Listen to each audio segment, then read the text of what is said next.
How many ways are there of defining and calling functions in Elixir? Hey, what's up? It's Mark at alchemist.camp, where we learn Elixir and Phoenix by building things. Today is just a quick tip on function syntax, how to define them, how to apply them, how to partially apply them even. And there are basically two reasons why this is a little bit tricky for people coming from other languages. First is it makes a difference to the syntax whether if it's a named function you created either with def do on one line or def do end on multiple lines, or if it's just a function that you made anonymously with function or fn, stabby arrow, and end, or with a capture syntax. Then the second reason is because the number of arguments a function has is part of its name, and that will affect things, such as when you're referring to them with a capture. So let's just go through step by step. We'll start with some really simple examples and then build up. So first, we'll make an anonymous function that doesn't take any arguments at all, and it just returns the same thing every time. We do that with fn, stabby arrow, and then what we want it to return. Now to call this, we can't do this, which we would do if it were in a module. We need to put a dot after greet, since greet isn't a named function and it's actually just a variable that's been bound to an anonymous function. There we go. Now, how about if we had an argument? Well, we'll make a function with two arguments. We'll call it mult for multiply, and that equals a and b as the argument, stabby arrow to go to the main function body. And we can do this all on one line or not. In fact, we don't even need the parentheses, and I usually don't use them in IEX. This function will return a times b and then end. Once we get to end, then it completes the function. And you can see we've got this /2. That's because it has an arity of 2, or it takes 2 arguments. To call this function, we just do mult dot and then our 2 numbers, and we're good. Now, there's another syntax we can use that is even shorter, called the capture syntax. Now, for capture, it's got to take arguments. So we couldn't have done it with greet, but we can do it here. So argument number 1, it's not even a named argument, just number the arguments, times argument number 2. And there you go. This shows the Erlang function for multiplication, since we've basically just redefined something that's exactly the same as what's in the standard library. Now let's take a look at our module again. We've got a function that does the exact same thing here. Just multiplies a times b, and since it's on one line, we put a comma right after the arguments and then a colon right after the do, and there is no end. This is the more standard syntax down here. We can use this multiply function to define another function. So we're basically just applying one argument of it. So double here takes a single argument, and then it just calls multiply with 2 in that argument. So it's pretty simple, pretty similar to what we had, but notice that we don't need a dot after this one. So now we'll make a function using that. We'll just call it dub, and we'll capture the multiply function. We need a dot since we defined that one locally, and 2 and x, not x, the first argument passed into dub. So now dub with a dot since it was defined locally, and same thing. Now if we were to use, even if it's an anonymous function, if we use a function that is named, like this applying one, we can do, say we'll make a triple function. So trip equals applying dot multiply, and then first thing we pass in, and a 3, and there we go. Next, let's take a look at this tripler and this quadrupler. These are a little different since they're actually returning a function as opposed to returning just a value like multiply does or like trip does down here. What these are doing is they're returning whatever anonymous function was created here. Now let's take a look at these two functions.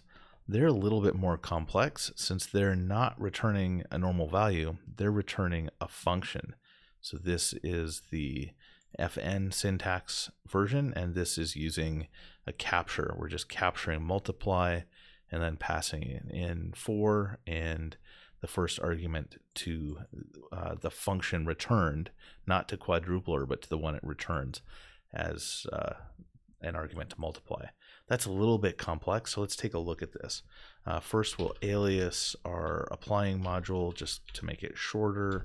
Applying as a dot quadrupler.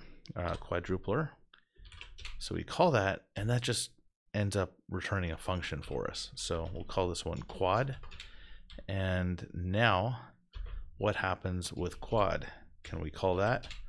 No, because it's supposed to take one argument. So quad, which was returned by this one, takes one argument here. So now if we call quad with some number, it'll return 4 times that. And we actually could have just called it directly without creating another anonymous function there. We could have just said quadrupler or a dot quadrupler and then called that function, which returns a function, and then use a dot to call that function with some value we want to quadruple. So it's a little bit confusing at times, especially if you see it in a chain like here. So we used this function, this tripler, to define a triple, and I did just exactly what you saw me do in the terminal. And if you're dealing with a pipeline, sometimes you'll get something a little bit strange like this, where you're passing in a value and you want that value to be an argument to a function that's returned by the pipeline. So it's basically the same thing we had here, except if we just did this.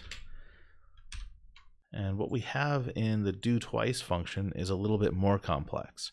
Here we're assuming that the variable coming in as an argument is bound to a function, and then we're calling that twice. An argument being passed in is one way you can end up with an anonymous function, and you'll need a dot here. Let's take a look at that in action. So we have this print cat function up above. So we'll just call print cat a dot print cat, and there we go. It just prints cat. If we want to pass that function in, we need to call it with the capture syntax. So it's going to be the ampersand, then a dot print cat, and the number of arguments is 0, like so. And now it says cat cat. Now this is one case where it's actually a little bit more cumbersome if you're dealing with a named function than if it were an anonymous function. If it were anonymous, like greet, then all we need to do is just put the name in. Since greet returns a string high instead of printing high, that doesn't look quite like what we want. Maybe a better example would be if we had say greeting, which is an anonymous function that does io.puts. So it'll be a side effect that says hi, like so. And now we can do twice, say greeting, we get hi, hi, and we didn't have to put the capture. Okay, on to composition. Composition is pretty common in a lot of functional languages, but I honestly don't see it that much in Elixir. So the idea is you have a function compose that takes f and g, and it returns g of f of x. So that's basically a new function that does both on it. That's a little bit complicated, but you can see we can call it here. So we made a function called sixer that's basically calling compose on double and triple, and then passing the argument that comes into it with it. So let's take a look at that. We'll do a dot compose, and we had I believe we had a deb function and a trip function, and this just gives us a function in response. So we'll say sixer equals that, and Now sixer dot 7, we get 42, which is the right answer. Thing that's really kind of crazy is we can then make a function like 36er, and 36er is just a dot compose sixer and sixer. There's really no limit to it. Now 36er dot 2, we get 72. This is not that performant, so I wouldn't go too crazy with it, but I added some more examples in here that I'll put on the show notes once this makes it to alchemist.camp. Even crazier is we can have something like a function that prints a number, very straightforward, just takes a number in and then prints it, or actually takes any string in or anything in that's printable and then prints it. And we can compose that with triple. So we take a number in, we triple it, and we print it. Remember again that this ampersand and the arity is necessary because triple is named and print num is named. They're both named in this module here. We can use the same kind of strategy and make 36 and print. So we'll just call this P36 equals a dot compose, and it'll take 36er, and it'll take a dot print num, and the arity, and P36. Let's 36x and print the number 10.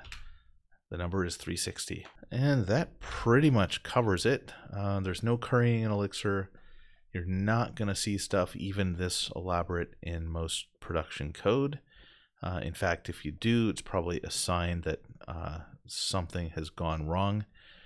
There is an overhead for doing this kind of thing, so you're generally better off just creating a function directly like we did at the very beginning.